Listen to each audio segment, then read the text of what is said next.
Ellie rentre plus tôt que prévu de chez ses parents, me surprenant alors que je suis en train de me préparer pour ma soirée avec Tristan. « Ne me dis pas que tu t'en vas retrouver Phoenix, me gronde-t-elle, ses yeux s'élargissant d'appréhension. « Rassure-toi, je sors simplement dîner avec un copain. Et toi, que fais-tu ici? » Ses joues prennent subitement une teinte écarlate. Edwin m'a téléphoné pour m'avouer ses sentiments, alors j'ai décidé de rentrer. Je le retrouve tout à l'heure au bistrot. Wow, c'est génial. J'étais certaine que vous finiriez par sortir ensemble. Curieuse, elle me demande, « Et toi, est-ce que c'est un rendez-vous galant? » Non, c'est juste amical. En fait, Tristan est en route pour venir me chercher. Mon aveu semble la ravir plus que prévu. Après tout, elle avait le béguin pour lui pendant plusieurs mois. Pourtant, elle me tend sa jolie robe chinoise ornée de petites fleurs rouges. Ça va te faire du bien de passer du temps avec quelqu'un de normal. Phoenix était si étrange. Je ne veux pas parler de lui, répliquai-je promptement. D'accord, excuse-moi, mais je dois avouer que ce type me mettait mal à l'aise avec ses histoires de guerre et ses opinions tranchées.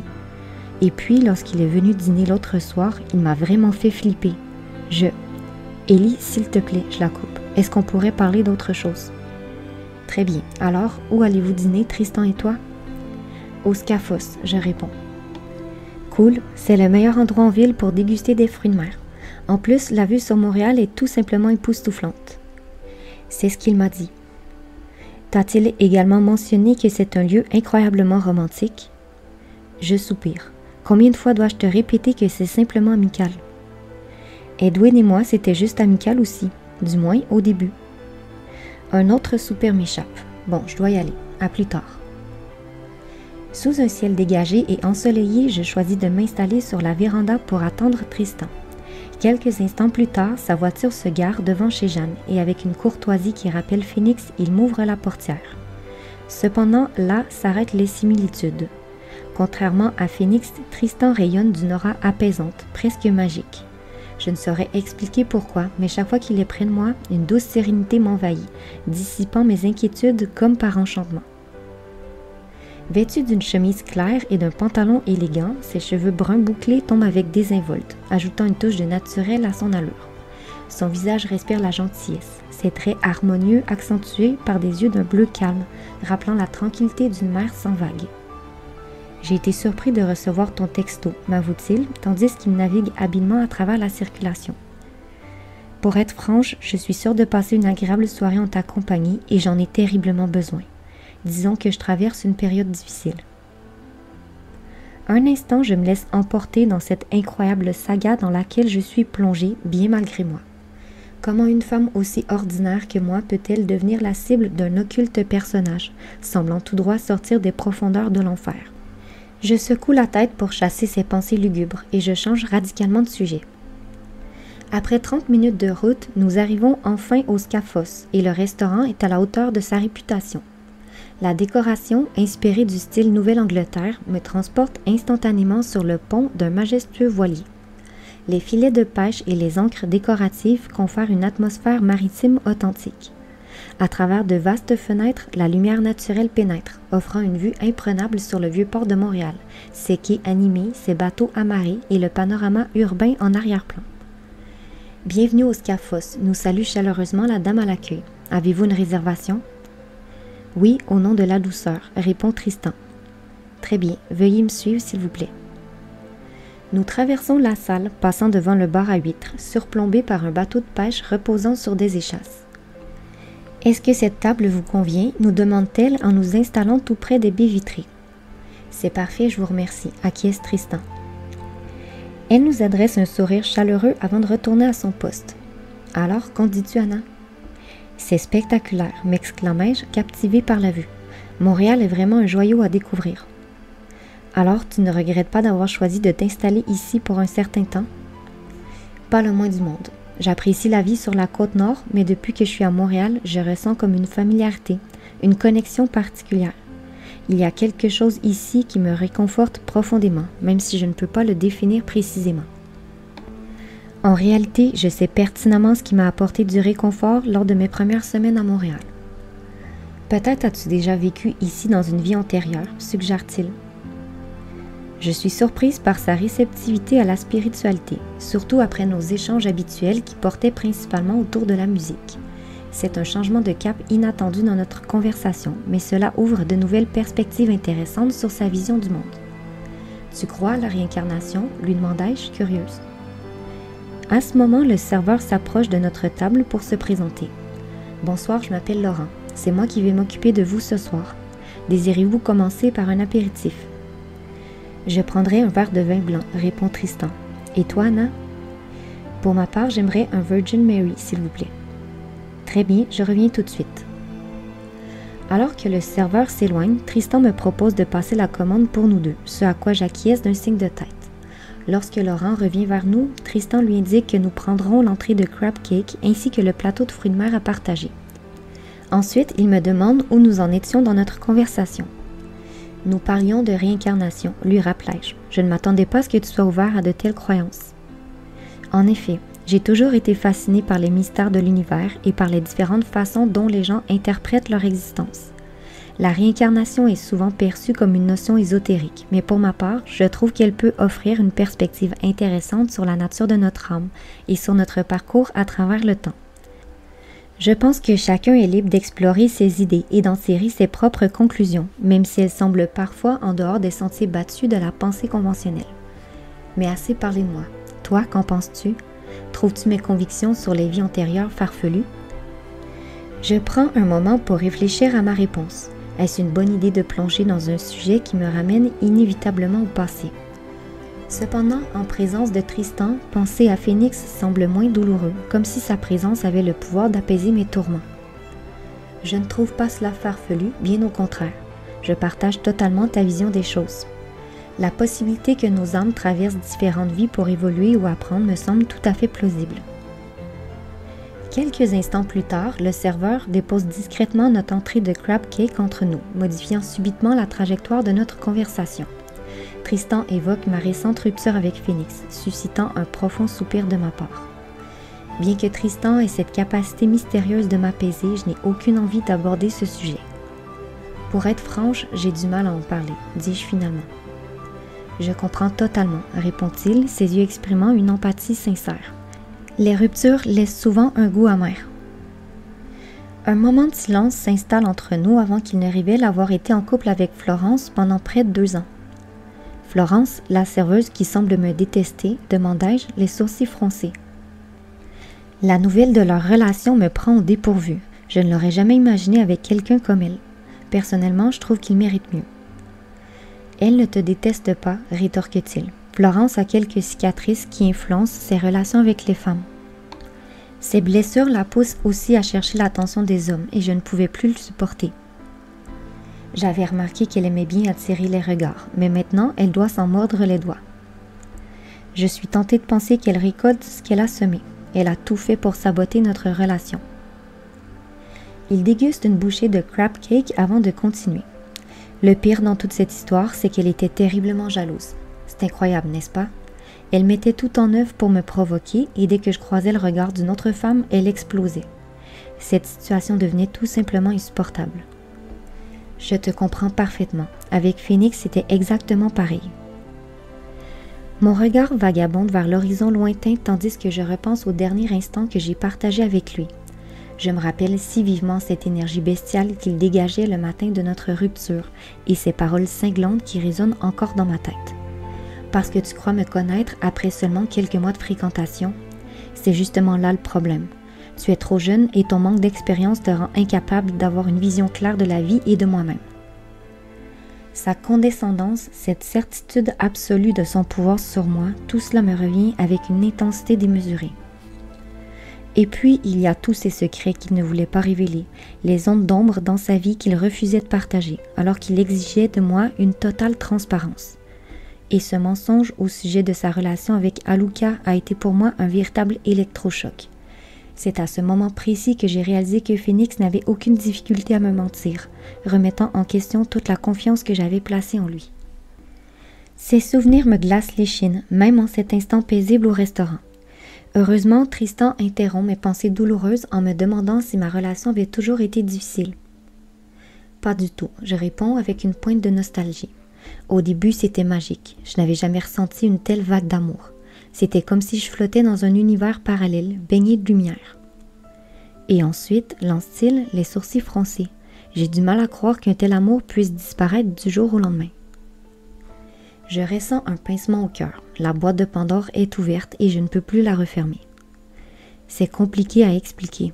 Moi-même, je peine à trouver les mots pour décrire ce qui s'est passé, avouai-je. Notre histoire a débuté avec une intensité troublante pour finir de la même manière.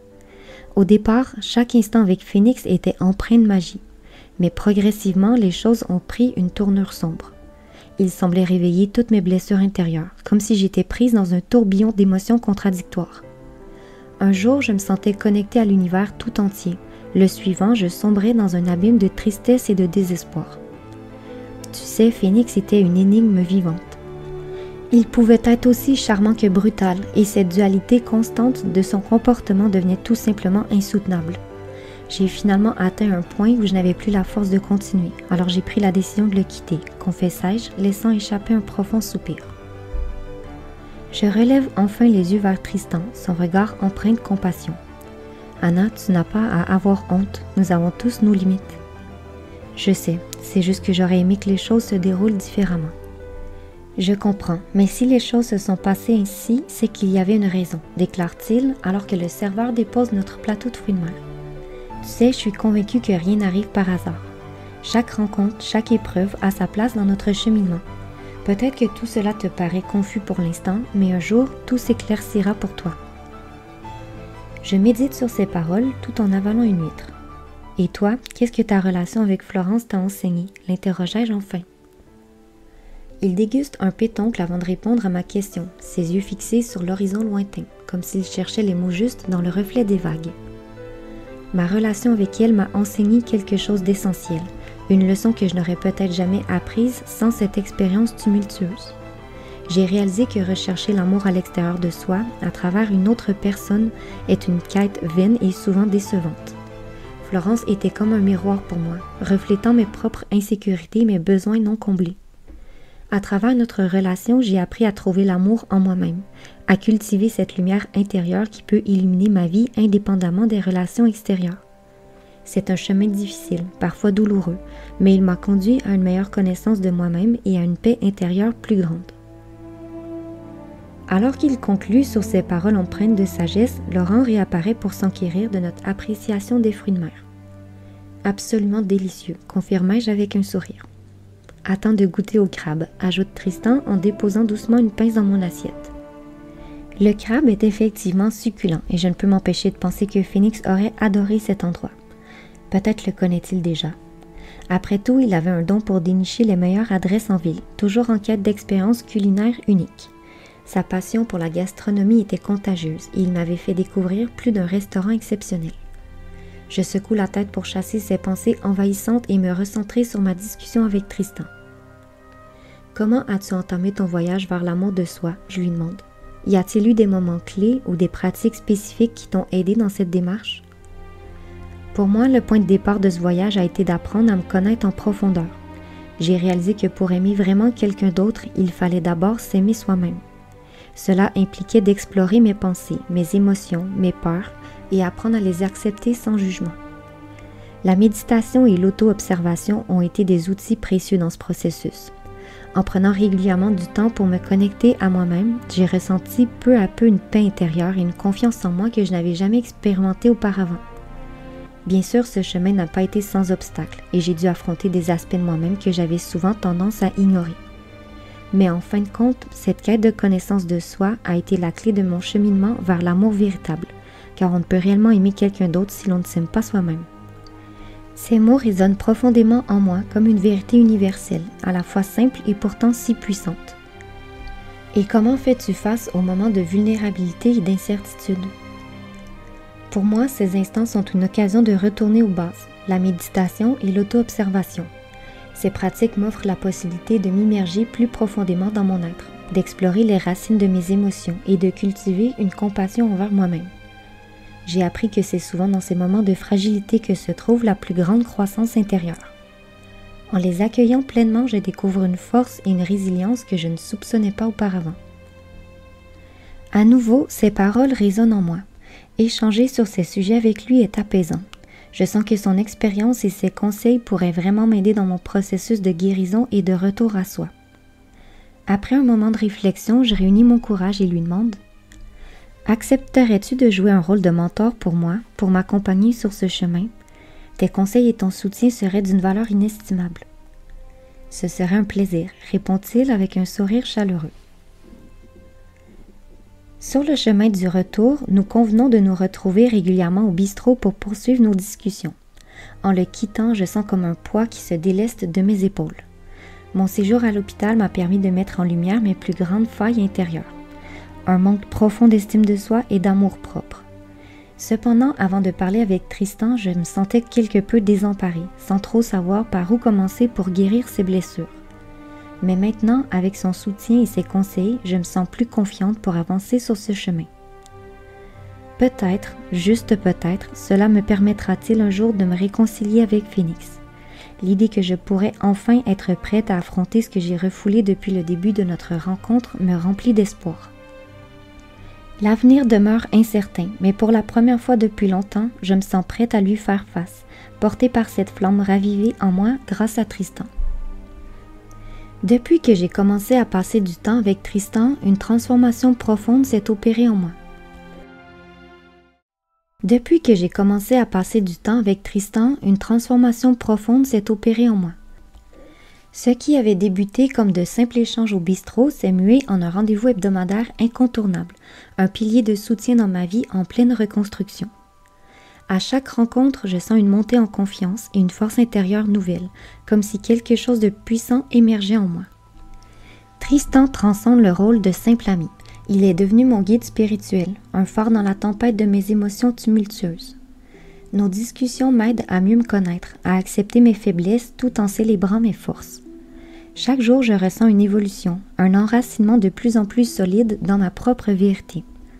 Au lieu de constamment m'efforcer de répondre aux attentes extérieures, j'accorde une attention plus grande à ma petite voix intérieure, traçant ainsi mon propre chemin. Ces progrès représentent des pas de géant pour moi, une révolution silencieuse qui transforme ma vie de l'intérieur.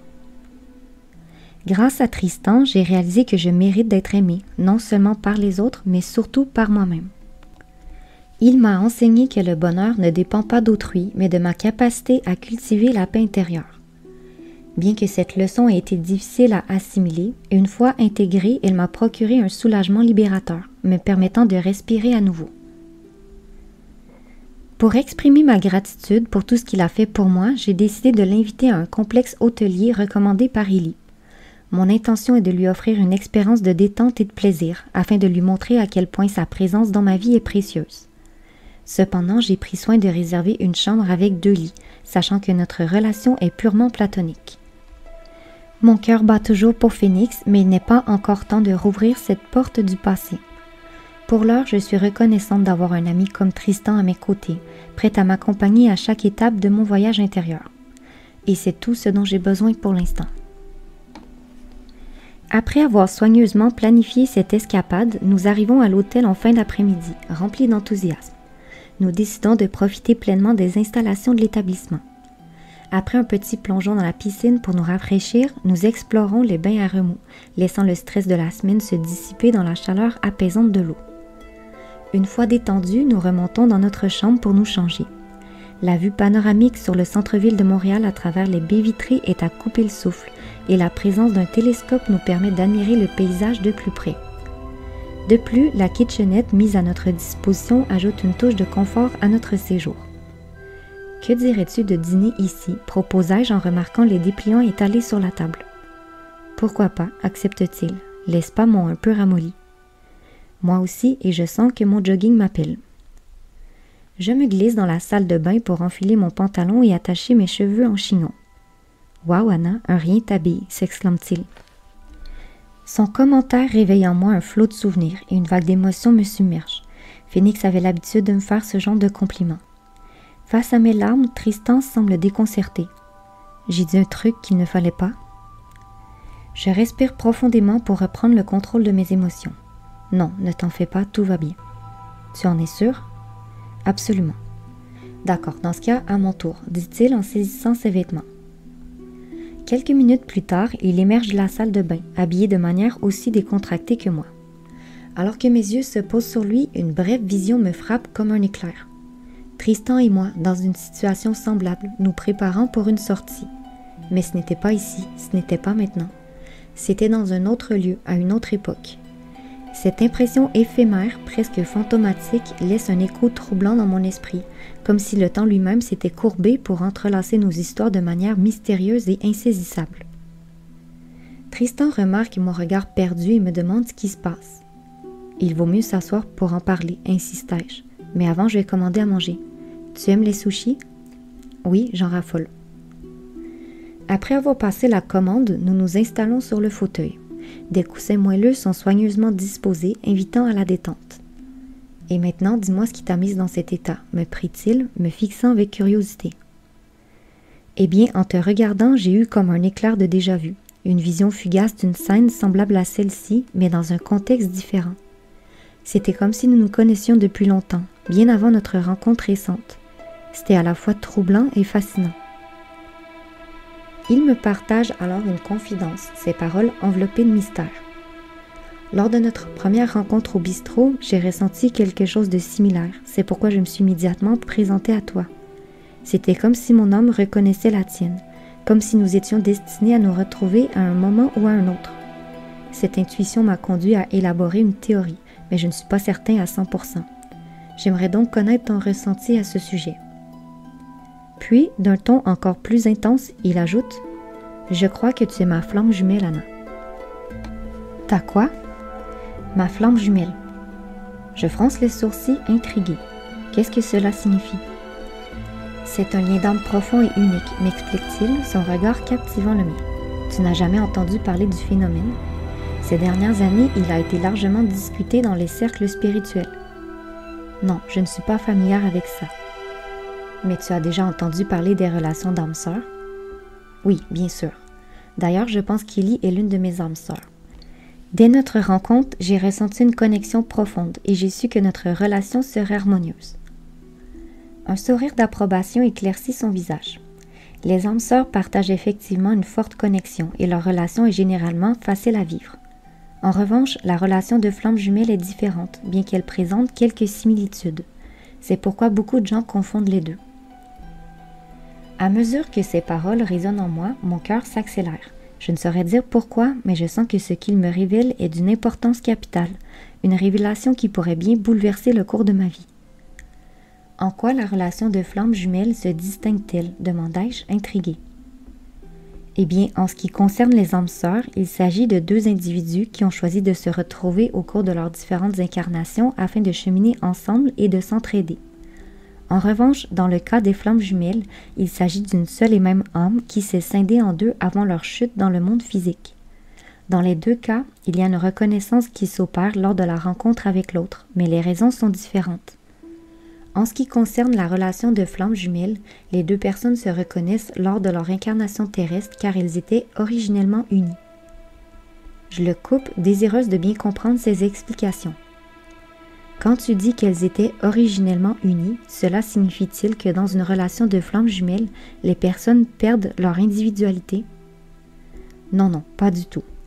Prenons une analogie pour clarifier. Imagine deux jumeaux qui grandissent ensemble dans le ventre de leur mère. Bien qu'ils partagent le même espace vital, une fois nés, chacun développe une identité propre et distincte. Sa remarque m'évoque Antoine et Frédéric, ces jumeaux que j'ai connus.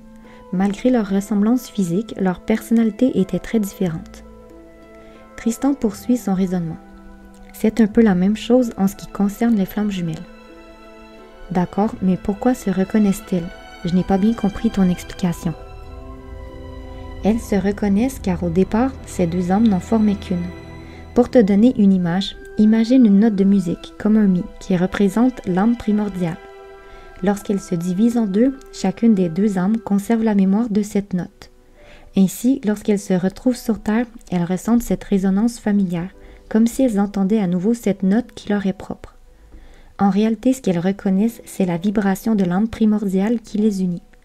Au contact de l'autre, la mémoire de leurs deux âmes réunies s'éveille. Je prends quelques instants pour méditer ces paroles.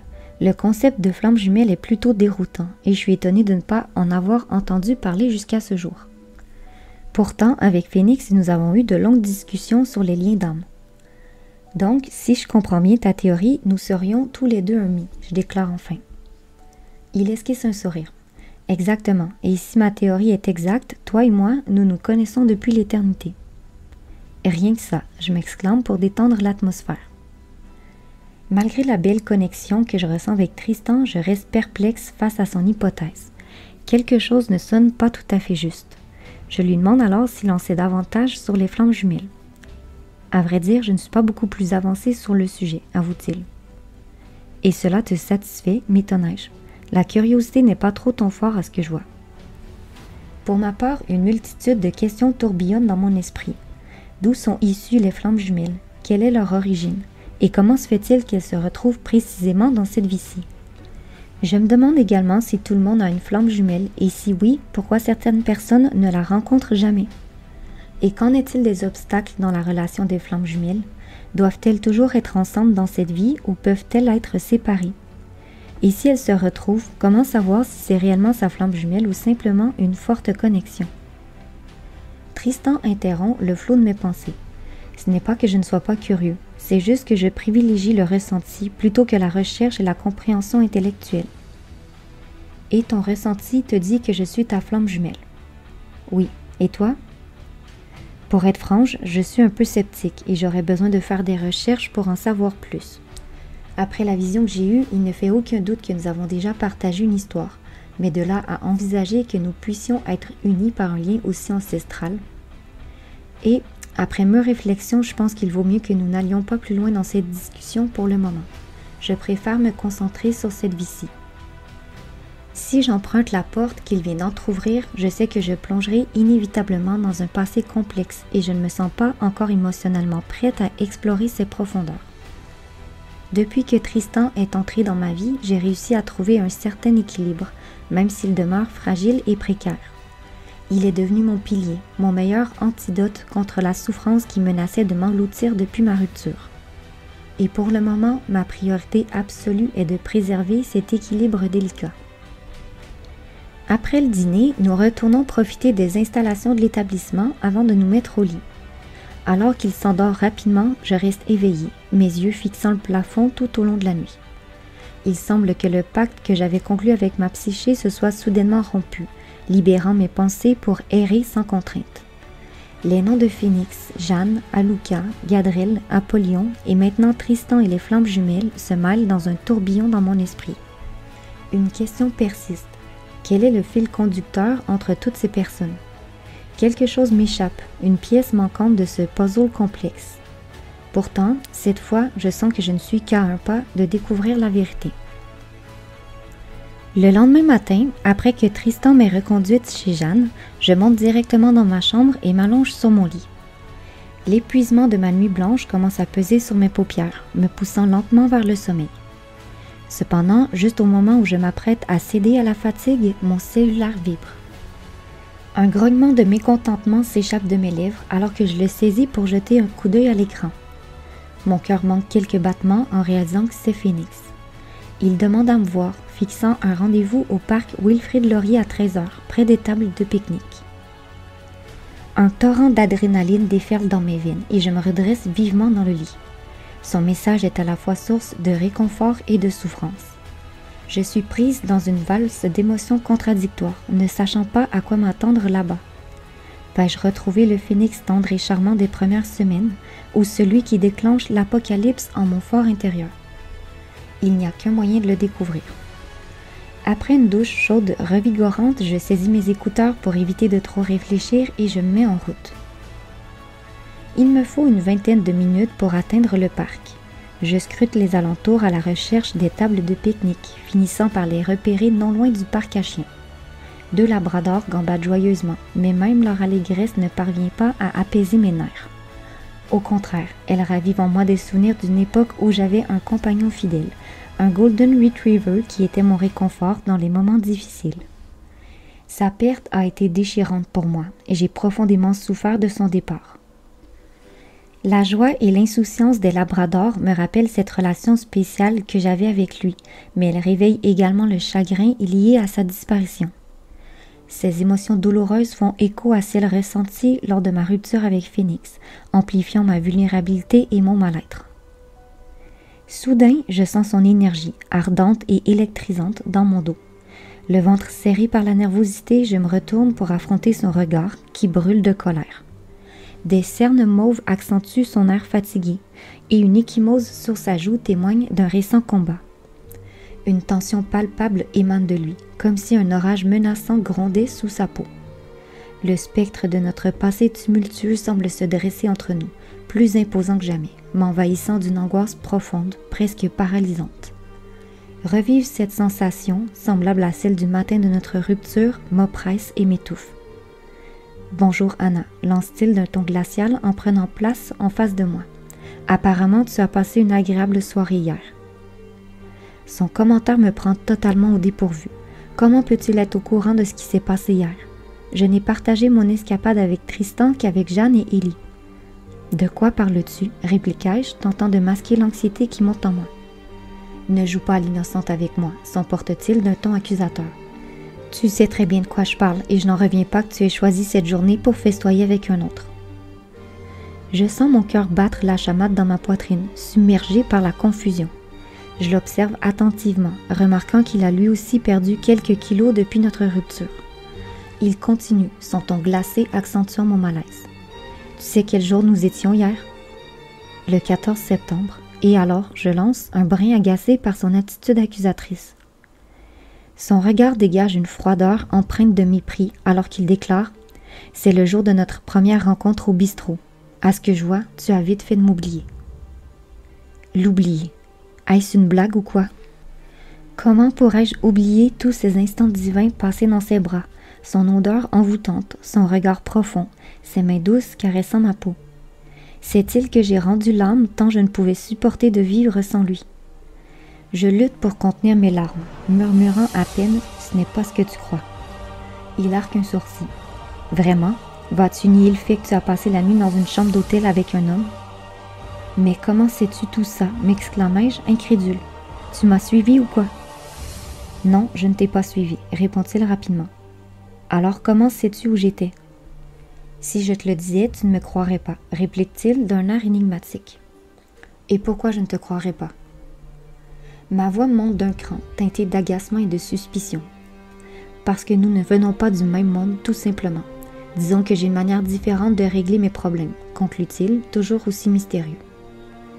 Ces mots résonnent en moi comme un rappel brutal de ma naïveté passée. Comment ai-je pu croire, ne serait-ce qu'un instant, en ces sentiments authentiques? Comment ai-je pu me laisser bercer par ces mensonges? Il est désormais évident qu'il m'a manipulée pour servir ses propres intérêts, me jetant dès lors qu'il n'avait plus besoin de moi, me laissant porter seul le fardeau de la culpabilité. C'est vrai que nos mondes sont très différents, Phoenix. Comme tu l'as si bien souligné, je passe mes journées avec les bisounours, tandis que tu gères des affaires bien plus sérieuses. Mes yeux se remplissent d'eau, malgré ma promesse de ne plus verser une seule larme pour lui. À ma grande surprise, il quitte sa place pour s'asseoir à mes côtés. Est-ce un geste de compassion inattendu de sa part, ou bien le préambule à une nouvelle déception? Qu'importe, cette proximité me bouleverse profondément. Je me sens tellement désemparée que j'aurais envie de me réfugier dans ses bras protecteurs. Cependant, une peur persistante m'envahit à l'idée de me faire à nouveau briser le cœur. « Tu veux vraiment savoir comment j'ai su où tu étais ?» me demande-t-il, sa colère laissant place à une lueur de tristesse. « Oui. » Il soupire profondément. « On m'en a informé, avoue-t-il finalement. J'ai reçu un mail avec toutes les informations concernant ton séjour. Le nom de l'hôtel, le prix de la chambre, je sais même que tu as commandé des sushis. » « Mais c'est impossible, balbutiai-je déconcerté. Ces informations sont confidentielles. » « Peut-être, mais je les ai quand même reçues. » Le doute s'installe en moi. Est-il possible que l'hôtel ait commis une erreur en acheminant le courriel à la mauvaise personne? Pourrais-je voir ce message, insistai-je, cherchant des réponses. J'aurais aimé te le montrer, mais je ne l'ai pas gardé. Connaissant son côté ordonné, je sais qu'il n'aurait jamais supprimé ce mail. Il l'aurait précieusement conservé comme pièce à conviction. Je fronce les sourcils, perplexe. « Tu veux dire que tu l'as supprimé? Oui. Une sensation de trahison s'empare de moi, s'ajoutant au tumulte déjà présent dans mon esprit. Pour la seconde fois depuis notre rencontre, quelque chose en moi se brise en 1000 morceaux. La confiance, déjà fragile, s'évapore complètement, laissant place à un vide oppressant. Je ne te crois pas, Phoenix. Pourtant, c'est la vérité, affirme-t-il avec assurance. Les idées se bousculent en moi et je me sens submergée par la confusion. Tu me jures que tu ne m'as pas suivi? Oui, je te le jure. Mais si ce n'est pas toi, cela signifie que c'est quelqu'un d'autre. Perdu dans le tourbillon de mes pensées, une sombre conviction émerge. Aluka ou Gadrel auraient pu me suivre. Les mots menaçants d'Aluka à l'égard de Phoenix résonnent avec force dans mon esprit. Il ne te laissera jamais tranquille tant que tu seras avec cette fille. Une terreur glaciale me saisit alors que je réalise que ma vie pourrait être en danger. Paralysée par cette pensée, je me retrouve figée, mes mains agrippant mes tempes, comme si cela pouvait me protéger de la réalité implacable qui se dévoile devant moi. Anna, regarde-moi, supplie-t-il d'une voix soudainement empreinte de douceur. Je ne peux pas, tu comprends, gémis-je en proie à la panique. Je ne peux plus te regarder comme avant. Tu es devenu un étranger à mes yeux. Je pensais que près de toi j'étais en sécurité, mais maintenant je me rends compte que je suis plus en danger que jamais et que ce danger émane de ton passé. Je comprends ta peur, Anna, et je suis profondément désolée de t'avoir mêlée à mon histoire. Pas un jour ne passe sans que je ne le regrette. Mais je t'ai promis de toujours veiller sur toi, et c'est ce que je m'efforce de faire depuis le premier jour. Si tu ne me crois pas, demande à Jeanne.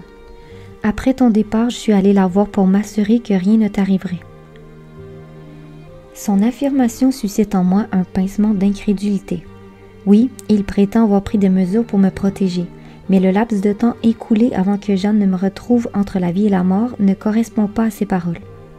Comment puis-je croire qu'il a réellement veillé sur moi alors que la réalité semble si éloignée de ses assurances? Cette dissonance ne fait qu'alimenter mes doutes et ma méfiance envers lui.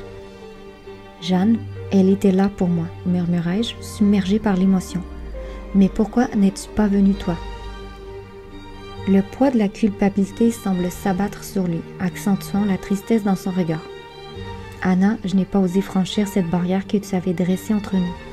J'ai cru que c'était ce que tu voulais, souffle-t-il d'une voix empreinte de regret. Un silence oppressant s'installe entre nous, chargé de douleur. Si tes sentiments étaient sincères, tu aurais dû te battre pour moi, déclarai-je enfin, mes paroles émanant d'un mélange de frustration et de chagrin. Et toi, tu t'es battu pour moi lorsque je t'ai révélé d'où je venais, riposte-t-il d'un ton plus froid, remettant son armure de fer. Si ma mémoire est bonne, tu as préféré fuir. Chacun de ces mots est comme une lame acérée, pénétrant mon cœur déjà meurtri, exacerbant la douleur qui s'y est logée. Tu vois, c'est justement là le problème. Nous faisons ressortir le pire chez l'autre et cela ne peut plus continuer. Je ne supporte plus d'avoir mal, je lâche d'une voix brisée, sentant mon cœur se fissurer un peu plus. Son regard peiné me transperce, ses yeux reflétant toute la détresse de son âme tourmentée. « Je n'ai jamais voulu te faire souffrir », déclare-t-il avec une intensité poignante. Pourtant, malgré ces mots, ma tristesse se mue en une colère bouillonnante. Vraiment, est-ce que tu te rends compte de l'ironie de tes paroles? Dois-je te rappeler comment tu t'es comporté avec moi la veille de notre rupture? Les mots que tu as prononcés avant que je ne décide de partir? Tu sembles avoir la mémoire courte, Phoenix. Et tant que j'y pense, pourquoi perds-tu ton temps avec moi maintenant? Tu préfères le monde des bisounours à présent? Je n'ai pas fini, le coupage brutalement. Maintenant que tu es là, je vais enfin te dire ce que j'ai sur le cœur. Te souviens-tu lorsque je t'ai confié que tu avais un pouvoir immense sur moi et que cela me terrifiait? Eh bien, j'avais raison d'avoir peur, car depuis notre rupture, le trou dans ma poitrine ne cesse de s'agrandir. Pour te donner une idée de l'ampleur de ma détresse, c'est comme si je tentais de respirer sous l'eau. C'est impossible, étouffant, et pourtant, devant tout le monde, je dois continuer de faire semblant que tout va bien. Comprends-tu maintenant ce que je traverse? Il me fixe avec un mélange de culpabilité et de profond désespoir. Je comprends tout à fait car je ressens la même chose. Depuis que tu es parti, chaque seconde est un supplice. Je me suis enfermée dans un cauchemar dont je ne peux pas sortir. Tu es ma lumière, Anna, et sans toi, je suis plongée dans l'obscurité la plus totale, avoue-t-il, sa voix tremblant d'émotion. L'espace d'un instant, une vague de tendresse m'envahit, mais je me rappelle des cicatrices qu'il m'a laissées. Tu penses pouvoir me manipuler avec tes larmes? C'est trop tard pour ça, lâchai-je d'un ton glacé, à l'amertume empoisonnant chaque mot. Un souffle profond s'échappe de sa poitrine, chargé d'une lourdeur qui semble émaner de son être tout entier. Anna, je comprends que tu sois en colère et que tu aies du mal à me croire. Je sais que j'ai commis des erreurs et que mes actions t'ont profondément blessée. Mais je suis prêt à tout faire pour réparer mes torts et pour te prouver que mes sentiments vers toi sont réels. Je ne veux pas que tu penses que je te manipule avec mes larmes. Je suis sincère dans mes regrets et dans ma volonté de changer. Peut-être que je n'ai pas su comment gérer nos difficultés auparavant, mais je suis prêt à apprendre et à m'améliorer. Je ne veux pas te perdre, Anna. Je suis disposée à faire tout ce qu'il faut pour que nous puissions retrouver ce que nous avions. Malgré sa sincérité, une nouvelle vague de colère me submerge, libérant mes paroles comme une tempête dévastatrice. Tu aurais dû y penser avant. Et puis je ne crois pas un seul de tes mots. Et si tu veux que je sois totalement transparente, je trouve cela plutôt ironique que tu exiges de moi l'honnêteté alors que tu n'as cessé de me cacher la vérité depuis le début. De plus, je trouve cela assez présomptueux de ta part de penser que ta manière de faire est supérieure à celle des autres et de me faire porter seule la responsabilité de notre séparation. Il est facile de prétendre que je suis celle qui a pris la décision de partir, n'est-ce pas? Tellement simple de me dépeindre comme celle qui t'a abandonnée et de faire peser toute la responsabilité sur moi. Tellement aisé de me réduire à une fille fragile, une jeune femme immature, pendant que tu te poses en homme de la situation. Tellement facile d'affirmer que tu m'aimes alors que tu m'as laissé tomber dès que les choses sont devenues difficiles. Mais qui est cette voix amère qui s'exprime à travers moi? Que suis-je en train de devenir? Je me sens dépassée par cette colère qui me consume, par ces mots cinglants qui franchissent mes lèvres sans retenue. C'est comme si une part obscure et inconnue de moi-même prenait le contrôle de mes pensées et mes paroles. Je ressens aussi un profond malaise, une sorte de désarroi face à cette version de moi-même que je ne reconnais pas. Cette violence verbale, cette accusation acerbe, ce n'est pas ce que je suis, ce n'est pas ce que je veux être. Je suis effrayée par l'intensité de mes émotions, par la rage qui gronde en moi et par la distance que je crée involontairement entre Phoenix et moi, malgré ses efforts pour préserver ce qui reste de notre lien. Je suis navrée, murmurai-je, sentant la honte m'envahir. Ces mots qui ont jailli de ma bouche ne reflètent pas la personne que je souhaite être. Tu n'as pas à t'excuser, Anna. Je ne peux que reconnaître que tu as raison. Mes actions ont causé des dégâts irréparables et je porte le poids de mes erreurs avec une lourde culpabilité. Je comprends ta colère et tes doutes quant à ma sincérité et je ne peux t'en blâmer. Je reconnais que j'ai failli à ma promesse de te protéger, de te comprendre et de te soutenir dans tes moments les plus difficiles. Je te demande humblement pardon, même si je sais que les mots semblent bien faibles face à la douleur que je t'ai infligée. Je veux que tu saches que je t'aime et que je ferai tout ce qui est en mon pouvoir pour regagner ne serait-ce qu'un peu de ta confiance. Devant son aveu sincère et empreint de regret, je suis partagée entre la surprise et la méfiance. Ces mots me touchent, mais la colère et la douleur que j'ai accumulées au fil des événements me rendent prudente. Je me demande s'il est réellement désolé ou s'il cherche simplement à apaiser sa propre conscience. Les doutes et les interrogations se bousculent dans mon esprit, m'empêchant de trouver une réponse claire. Peut-être que derrière cette façade de repentir se cache encore une tentative de manipulation. Cependant, même si je reste méfiante, je ressens un léger frémissement d'espoir, la possibilité fragile d'un nouveau départ. Mais je sais que le chemin vers la réconciliation sera long et parsemé d'embûches, et je me demande si j'ai la volonté et la force nécessaires pour le parcourir. Après un moment de réflexion, je décide d'opter pour la transparence. Je crois que ma franchise pourrait lui montrer que la vérité peut être libératrice. Et peut-être qu'un jour, il aura le courage de me confier enfin les secrets enfouis de son passé. Phoenix, en ce moment, je suis entièrement absorbée par mon processus de reconstruction intérieure. Depuis notre séparation, j'ai pris conscience de nombreuses choses grâce à Tristan. Il m'a aidé à identifier mes faiblesses, à reconnaître mon manque d'amour-propre et d'estime de soi. Je suis en train de travailler sur ces aspects de ma vie et pour être honnête, c'est un défi quotidien. Je dois consacrer toute mon énergie à cette tâche pour avancer. Je comprends que cela puisse paraître égoïste, mais je dois me concentrer sur moi-même pour pouvoir me reconstruire et devenir la meilleure version de moi-même. Il demeure silencieux pendant un moment et je peux sentir la méfiance dans son regard. Finalement, il prend la parole avec prudence. Tristan, je ne le connais pas vraiment. Je me demande juste s'il n'a pas d'arrière-pensée en t'aidant de cette manière. » Ces mots sont teintés de scepticisme, mais aussi d'une pointe de préoccupation pour moi. Je lui adresse un sourire rassurant, sentant le besoin de dissiper tout malentendu. « Tu n'as pas à t'inquiéter, notre relation est purement platonique. Tristan est un ami sincère qui m'a simplement aidé à ouvrir les yeux sur certaines choses. Il n'y a rien de plus entre nous, je te le promets. » « Mais vous avez partagé la même chambre d'hôtel, insiste-t-il, sa voix oscillant entre la colère contenue et la suspicion. C'était uniquement pour le remercier pour son aide. Il ne s'est absolument rien passé entre nous et il ne se passera jamais rien. Il semble vaciller un instant, ses yeux scrutant les miens avec intensité, comme s'il cherchait à y déceler la moindre trace de mensonge. Puis, après un long silence tendu, son expression se détend légèrement. J'espère sincèrement que tu me crois lorsque je dis que je cherche simplement à te protéger. J'ai croisé de nombreux hommes dans ma vie et malheureusement, leurs intentions ne sont pas toujours aussi pures qu'ils le prétendent. Après une brève hésitation, je murmure « Je veux te croire, mais après tout ce qui s'est passé, c'est difficile. » Je comprends tes doutes. C'est pour cela que je suis allée chercher de l'aide, pour mieux comprendre mes réactions, mieux maîtriser ma colère et communiquer de façon plus saine. Je veux réellement changer, Anna. Je veux être l'homme que tu mérites d'avoir à tes côtés. Alors qu'il expose ses efforts pour changer, je suis partagée entre la surprise et le scepticisme.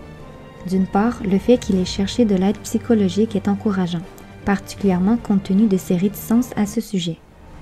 D'autre part, ses paroles sur sa maîtrise de la colère contrastent avec son explosion de rage à son arrivée au parc. Cette dualité fait naître en moi un tumulte d'émotions, oscillant entre l'espoir fragile et la méfiance persistante. Après réflexion, je décide de lui accorder le bénéfice du doute. Après tout, je suis moi-même en plein processus de guérison et je sais que cela prend du temps. Je réalise que si je mérite cette patience et cette compréhension, il en va de même pour Phoenix. Peut-être est-il sincère dans sa volonté de changement et peut-être sommes-nous tous les deux en train d'apprendre à devenir meilleurs. Il y a quelque chose que je dois te confier, lui avouai-je. Je t'ai quitté pour plusieurs raisons, mais la principale était liée à un profond sentiment d'indignité à recevoir ton amour. Une voix intérieure ne cessait de me murmurer que je n'étais pas à la hauteur de tes attentes, que je ne pouvais pas te rendre heureux. Et plutôt que de te donner la chance de me prouver le contraire, j'ai choisi de partir, de m'éloigner pour éviter de te décevoir davantage. Je pensais que c'était la meilleure solution pour nous deux, mais maintenant je réalise que j'ai commis une erreur. J'aurais dû te laisser décider de ce que tu voulais, au lieu de décider à ta place. Tout cela pour te dire que tu n'es pas le seul à avoir des regrets. À mesure que ces paroles s'échappent de mes lèvres, j'observe attentivement sa réaction. Son regard se trouble, trahissant une émotion profonde.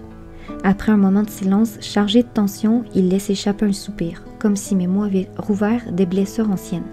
« Anna, je ne savais pas. Je pensais que tu étais partie parce que tu ne me trouvais pas digne de toi. Je n'aurais jamais imaginé que tu te sentais ainsi. Si seulement tu m'en avais parlé plus tôt, j'aurais pu te rassurer. » Je retiens un soupir de soulagement en voyant sa réaction empreinte de compréhension. Pourtant, je ne peux m'empêcher de ressentir un pincement au cœur à l'idée de lui révéler la vérité. Avec un mélange d'appréhension et de vulnérabilité, je murmure « J'éprouvais tellement de honte que je n'osais l'admettre, pas même à moi-même. » Son visage exprime une empathie que je n'avais osé espérer. Lorsqu'il prend doucement ma main dans la sienne, je sens que nos cœurs, longtemps séparés par la douleur et le ressentiment, se rapprochent enfin, prêts à envisager les possibilités d'un nouveau départ. Je comprends, Anna, je comprends si bien. J'ai moi-même ressenti cette même honte, ce même sentiment d'indignité. Si seulement nous avions su être honnêtes l'un envers l'autre dès le début. Peut-être que les choses auraient été différentes. En écoutant Phoenix exprimer des sentiments si proches des miens, je réalise que nos chemins ont peut-être été plus parallèles que nous ne le pensions. Sa confession réveille des échos de ma propre lutte intérieure. La dernière phrase que je lui ai dite avant de partir, c'était justement celle-là. « Si seulement tu avais été honnête dès le début. » Ces mots étaient également une injonction à moi-même, une voix intérieure qui tentait de me guider, mais que j'ai ignorée dans ma confusion et ma peur. Un silence emplit l'instant, troublé uniquement par le murmure du vent dans les arbres et les aboiements des chiens. Son regard se lève pour rencontrer le mien, et dans ses yeux, je perçois l'écho de mes propres pensées. Après un moment de contemplation, il murmure d'une voix chargée d'émotion. Peut-être est-il encore temps pour nous de construire une relation fondée sur l'honnêteté. Ces paroles suscitent en moi une myriade d'émotions contraires. Une part de moi désire ardemment saisir cette opportunité de bâtir quelque chose de nouveau, de plus solide, sur les fondations de la vérité. Mais une autre part, plus réservée et fragile, tremble à l'idée des implications de cette décision. Je réalise que je ne suis pas encore totalement prête, que mes émotions demeurent instables. Pourtant, dans cet instant de vulnérabilité partagée, sentir sa main enlacer la mienne me procure un sentiment de réconfort, comme si je retrouvais enfin un refuge sûr. Avec une sincérité teintée d'hésitation, je lui réponds doucement, mes propres mots empreints d'une profonde émotion. Je ne suis pas certaine d'être prête pour cela. J'ai besoin de temps pour y réfléchir, pour être sûre que c'est vraiment ce que je veux. Peut-être qu'il serait bon pour nous de prendre un pas de recul, juste un instant, pour méditer là-dessus. À travers ses yeux, je discerne une lueur de compréhension mêlée à une pointe de déception, mais il acquiesce lentement, comme s'il reconnaissait la sagesse de mes paroles. « Tu as raison, murmure-t-il. Prendre du recul est peut-être la meilleure option pour nous en ce moment. Si la vie nous offre un nouveau départ, je veux m'assurer de ne pas le saboter. Nous avons déjà manqué trop d'occasions de repartir sur de nouvelles fondations. » Alors que nos regards restent captivés l'un par l'autre, il tend ses bras pour m'enlacer, créant un cocon de chaleur qui m'apaise et me sécurise, une sensation que je n'ai pas ressentie depuis des mois. Dans cette étreinte réconfortante, une certitude s'ancre en moi. Phoenix est mon foyer, l'endroit où je me sens chérie et aimée malgré les épreuves. En nous séparant doucement, je sais que ma décision est prise.